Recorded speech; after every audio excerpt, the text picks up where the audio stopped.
Welcome back. ముందుగా ఈనాడు దినపత్రికలోని వార్తలను చూద్దాం. తిరుమలలో అపచారంపై సిట్, బాధ్యులపై కఠిన చర్యలు తీసుకుంటాం, దోషాలను తొలగించేందుకు నేడు తిరుమలలో శాంతి హోమం, దేవాలయాల నిర్వహణపై వైదిక ధార్మిక ఆగమ పండితులతో కమిటీ, ప్రార్థనా మందిరాల్లో ఆ మతం వారే ఉండేలా చట్టం, ముఖ్యమంత్రి చంద్రబాబు వ్యాఖ్యలివి.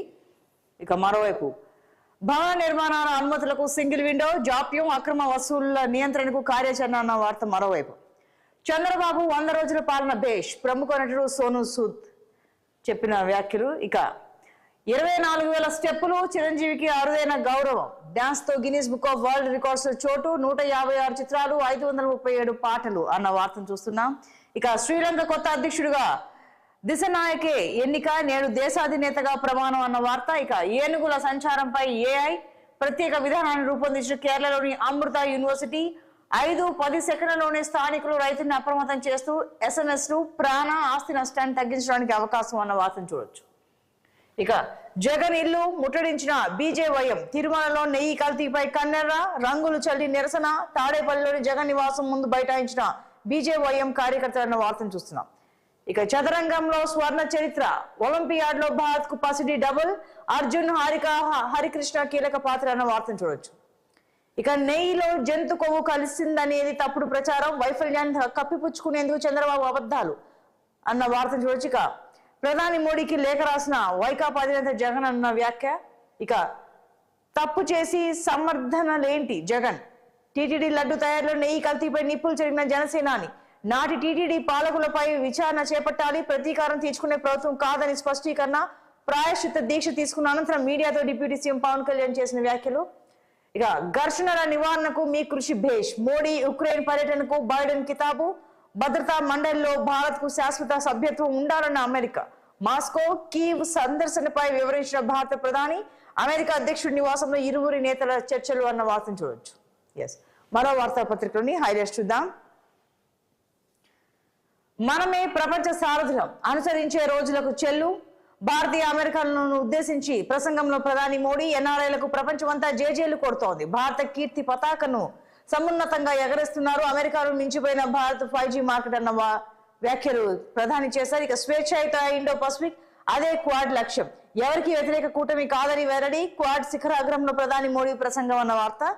ఇక బంగారం మన చదరంగంలో బంగారు పథకాలు సాధించిన వ్యాఖ్యను చూడొచ్చు. ఇక నెయ్యి ట్యాంకర్లు వెనక్కి పంపలేదు, కల్తీ నెయ్యి వాడేశారు, ఈవో చెప్పిన దానికి భిన్నంగా చంద్రబాబు వ్యాఖ్యలు, ఆ దోషం పోయేందుకు నేడు శాంతి హోమం, అన్ని దేవాలయాల నిర్వహణ అన్న వార్తను చూడొచ్చు. ఇక పిచ్చి కూతలు పరాచకాలు, కల్తీ నెయ్యి ట్యాంకర్లను జూలై 23నే వెనక్కి పంపించామన్న టీటీడీ ఈవో శ్యామలరావు, అయినా శ్రీవారి లడ్డులో జంతువుల కొవ్వు కలిసిన నెయ్యి వాడారన్న సీఎం చంద్రబాబు, దారుణమైన అబద్ధం చెప్పిన సీఎం కు వంతపడిన డిప్యూటీ సీఎం పవన్ కళ్యాణ్, రాజకీయాల కోసం శ్రీవారిని వాడుకోవడంపై భక్తులు, ఆధ్యాత్మికవేత్తలు, టీటీడీ అధికారుల ఆగ్రహం, దాంతో దేవుడే తనతో ఆ మాటలు చెప్పించారేమోనంటూ బాబు సరికొత్త డ్రామా, అధికారంలో ఉంటూ విడ్డూరంగా పవన్ కళ్యాణ్ ప్రాయశ్చిత్త దీక్ష అన్న వార్తను ప్రచురించింది దినపత్రిక. ఇక బగ్గుమన దళితులు, ఏలూరు పాడులో అంబేద్కర్ ఫ్లెక్సీని టీడీపీ ఎమ్మెల్యే రఘురామ చించివేయడంపై తీవ్ర ఆగ్రహం, ఉమ్మడి పశ్చిమ గోదావరిలో పెద్ద ఎత్తున నిరసనలు, అంబేద్కర్ విగ్రహాలకు క్షీరాభిషేకాలు, ఎమ్మెల్యేపై అట్రాసిటీ కేసు నమోదు చేయాలని పోలీసులకు ఫిర్యాదు అన్న వార్తను చూడొచ్చు. ఇక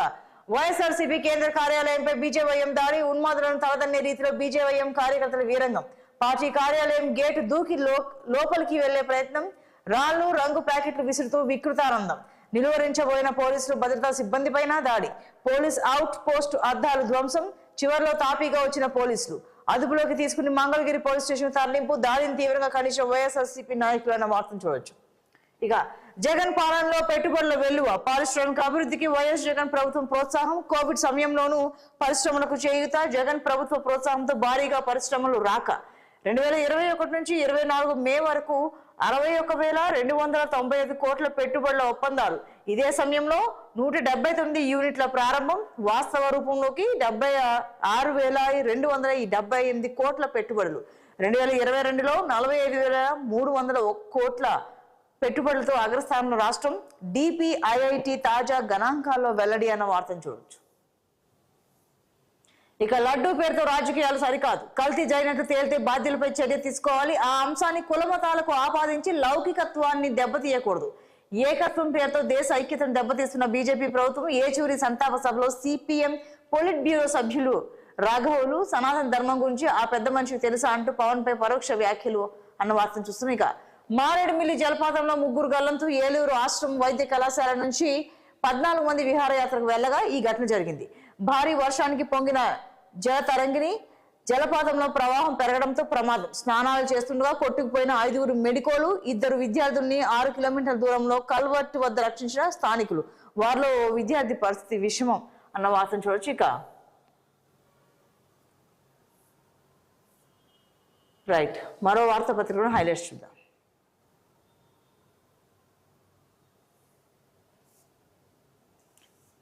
లడ్డు అపచారంపై సిట్ దర్యాప్తు, ఐజీ స్థాయి అధికారి నేతృత్వంలో బృందం అన్న సీఎం మాట్లాడిన వార్త అది. ఇక కల్తీనే దోషాన్ని తొలగించాలన్న వార్తను కూడా చూడొచ్చు. ఇక టీటీడీ బోర్డులో బీజేపీ వాళ్ళే ఎక్కువ, బెదిరింప బ్లాక్ మెయిల్, ప్రధానికి జగన్ లేకపోయి సర్వత్రా విస్మయం, సిబిఐ లేదా న్యాయ విచారణ కోరలేదేం, పైగా మెజారిటీ టీటీడీ సభ్యులు బీజేపీ వారేనని చెప్పడంలో మతలబ్ ఏంటి, చంద్రబాబుపై దుష్ప్రచారమే లక్ష్యం, ఈ వైఖరితో పార్టీకే చేటు, నేతల్లో ఆందోళన అన్న వ్యాఖ్యలు ఇవి. ఇక వారంతా కేంద్ర మంత్రులు సిఫార్సు చేసిన వారే, ప్రధానికి లేఖలో జగన్ వ్యాఖ్యలు, నెయ్యి సరుకుల కొనుగోలుపై టీటీడీ సభ్యులకు పూర్తి అవగాహన, తిరస్కరించిన నెయ్యిని లడ్డూలో వాడలేదు, బాధ్యత లేకుండా చంద్రబాబు వ్యాఖ్యలు, దీంతో లడ్డూ పవిత్రతపై సందేహాలు, దేశం యావత్తు మిమ్మల్ని చూస్తోంది, భక్తుల విశ్వాసం పునరుద్ధరించండి, 8 పేజీల లేఖలో మాజీ సీఎం వినతి అన్న వార్తను చూస్తున్నాం.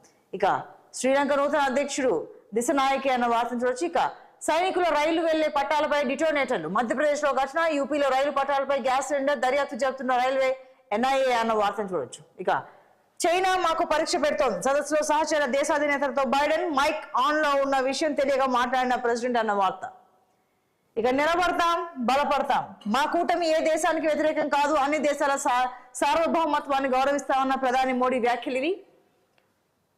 ఇక ఆ ఒక్కటి అడక్కు, విజిలెన్స్ ప్రశ్నలతో వైవి ఉక్కిరి బిక్కిరి సమాధానం చెప్పలేక భిన్న వాదనలు, టీటీడీ వ్యవహారంలో విజిలెన్స్ విచారణకు చట్టబద్ధత లేదంటూ కొత్త పల్లవి, విజిలెన్స్ మీడియాను నియంత్రించాలట, సుబ్బారెడ్డికి 4 సార్లు నోటీసులు, గుండెలు బాదుకుంటున్న మాజీ చైర్మన్ అన్న వార్తను చూడొచ్చు. ఇక స్పెషల్ సిఎస్ ఓకే చేసినా మాకేంటి, లెక్క చేయని సెక్షన్ అధికారులు, సకాలంలో జీవోలు పంపని వైనం, సంతకం చేశాక 20 రోజులు పెండింగ్, రెవెన్యూ శాఖలో కాసులు కక్కుర్తి, అడ్డంగా దొరికిన విజిలెన్స్ విభాగం 2, 4 అధికారులకు షోకాస్ అన్న వార్త. ఇక గిన్నిస్ బుక్ పై మెగా స్టెప్ అన్న మెగాస్టార్ కి గిన్నిస్ వరల్డ్ రికార్డు వరించిన వార్త అది. ఇక రవాణాలో బదిలీల మంట, వైసీపీ ప్రభుత్వ హయాంలో బదిలీలు పొందిన ఎంవీఐలను మార్చేయాలన్న రవాణా మంత్రి, 5 ఏళ్లు దాటిన వారికి బదిలీ అన్న కమిషనర్, ప్రజా ప్రతినిధుల సిఫార్సుతో 44 మంది జాబితా, పలువురిపై అవినీతి కేసులు ఉన్నాయంటూ తిరస్కరణ, మంత్రి ఇచ్చిన జాబితాకు రెడ్ సిగ్నల్ అన్న వార్తను చూడొచ్చు. మరో వార్తాపత్రికలోని హైలైట్స్ చూద్దాం. పథకాలను ప్రజల్లోకి తీసుకువెళ్లాలి, ప్రతిపక్షం తప్పుడు ప్రచారం తిప్పికొట్టాలన్న సీఎం రేవంత్ రెడ్డి వ్యాఖ్యలు ఓవైపు చూడొచ్చు. ఇక మెగాస్టార్ గిన్నిస్ బుక్ రికార్డుకి సంబంధించిన వార్త కూడా ఓవైపు ఉంది. ఇక అమీన్పూర్ కూకట్పల్లిలో హైడ్రా కూల్చివేతలు, మొత్తం 44 అక్రమ నిర్మాణాలు నేలమట్టం, అమీన్పూర్ లో 25 విల్లాలు 3 అపార్ట్మెంట్లు నేలమట్టం, కూకట్పల్లిలోని నల్లచెరులో 16 షెడ్లు కూల్చివేత, ఎకరం ప్రభుత్వ భూమి స్వాధీనం, పటేల్గూడలో ప్రభుత్వ భూమి కబ్జా చేసిన బీఆర్ఎస్ నేత, 3 ఎకరాల విల్లాల నిర్మాణం, కిష్టారెడ్డిపేటలో 3 అపార్ట్మెంట్లు కూల్చివేత అన్న వార్త. ఇక సైదాబాద్ టెర్రరిస్ట్ రిజ్వాన్ అలీ మకాం, most wanted terrorist Rizwan Ali shelter తీసుకున్న హైదరాబాద్ సైదాబాద్ లో ఓ అపార్ట్మెంట్ లో ఆదివారం ఎన్ఐఏ తనిఖీలు చేసింది. ఆగస్టులో ఢిల్లీలో పట్టుబడ్డ అతడు ఈ ఏడాది జనవరి నుంచి ఇక్కడ ఉంటున్నట్టు తేలింది అన్న వార్తను చూడొచ్చు. ఇక స్టాక్ మార్కెట్ పేరుతో కోట్లలో దోపిడీ, ఇన్వెస్ట్మెంట్ ట్రేడింగ్ అంటూ 841 కోట్లు కొట్టేసిన సైబర్ నేరగాళ్లను వార్తను చూస్తున్నాం. ఇక 70 ఏళ్లు దాటిన వృద్ధులకు ఉచిత వైద్యం, ఆదాయ పరిమితితో సంబంధం లేకుండా ట్రీట్మెంట్ ఇవ్వాలి, రాష్ట్రాలకు కేంద్ర ఆరోగ్య శాఖ లేక ఆన్లైన్ లో రిజిస్ట్రేషన్ చేయించాలని సూచన అన్న వార్తను చూడొచ్చు. ఇక వారం రోజులు వానలు, అల్పపీడన ప్రభావంతో భారీ వర్షాలు కురిసే ఛాన్స్, రాష్ట్రానికి 4 రోజులు ఎల్లో అలర్ట్, 50 కిలోమీటర్ల వేగంతో ఈదురుగాలు వీచే అవకాశం ఉందని వాతావరణ శాఖ హెచ్చరిక అన్న వార్త. ఇక బస్సులో మహిళపై రేప్, ప్రయాణికురాలపై ప్రైవేట్ బస్సు క్లీనర్ అఘాయిత్యం, హైదరాబాద్ నుంచి ఏపీ వెళ్తుండగా ఘటన ఆలస్యంగా వెలుగులోకి, బాధితురాలి ఫిర్యాదు మేరకు కేసు నమోదు, అదుపులో నిందితుడు విచారిస్తున్న కూకట్పల్లి పోలీసులు అన్న ఒక అసభ్యకరమైన ఘటనకు సంబంధించిన వార్త. ఇక శ్రీలంక అధ్యక్షుడిగా దిశనాయకి, ఇక తిరుమల లడ్డు వివాదంపై సిట్ అన్న వార్తను కూడా చూడొచ్చు. తక్కువ ఇచ్చుడు అమాంతం పెంచుడు, కాంట్రాక్టుల విషయంలో గత సర్కార్ నిర్వాహకం గుర్తించిన ప్రస్తుత ప్రభుత్వం ఎంక్వైరీకి రంగం సిద్ధమన్న వార్తను చూస్తున్నాం. చెస్ లో ఇండియా స్వర్ణ చరిత్ర, ఒలింపియాడ్ లో పురుషుల మహిళల జట్లకు గోల్డ్, వరంగల్ క్రీడాకారుడు అర్జున్ కు వ్యక్తిగత స్వర్ణం అన్న వార్తను చూస్తున్నాం. ఇక చివరిగా దిశ వార్తాపత్రికలోని హైలైట్స్ చూద్దాం. కూలగాన్న తర్వాత స్థానిక ఎన్నికలు కొందరు ఎమ్మెల్యేల్లో అత్యుత్సాహం పెరిగింది. వీరి పర్ఫార్మెన్స్ పై సిఎల్పి నుంచి ప్రోగ్రెస్ రిపోర్ట్.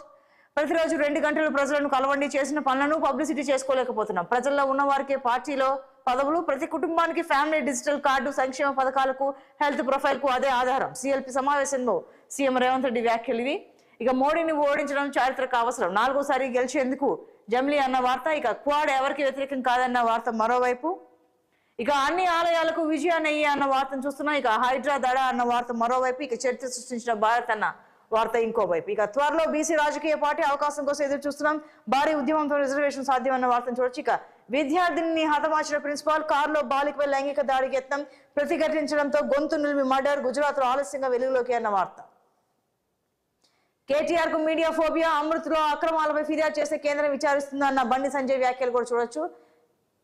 ప్రభాకర్ రావు వస్తే కేటీఆర్, హరీష్ జైలుకి, అందుకే అమెరికాకు వెళ్లి ఆయనకు దండం పెట్టి వచ్చారన్న వార్తను కూడా చూడొచ్చు. ఇక చివరిగా వరికి బోనస్, ఎంతమందికి ప్లస్, లబ్ధి పొందే రైతుల సంఖ్యపై అధికారులు ఆరా, ప్రభుత్వ కొనుగోలు కేంద్రాలకు వచ్చే ధాన్యం పైన అంచనాలు, సన్న రకం వడ్లు ఎన్ని టన్నులు వచ్చే ఛాన్స్ ఉందంటూ లెక్కలు అన్న వార్తను చూడొచ్చు. ఇవి అన్ని దినపత్రికలోని ప్రధాన హైలైట్స్. మరి కాసేపులో డిబేట్ విత్ రాజేష్ సిద్ధం ప్రసారం. స్టే ట్యూన్ టు 6 టీవీ, సామాన్యుడి ఆరోపణ.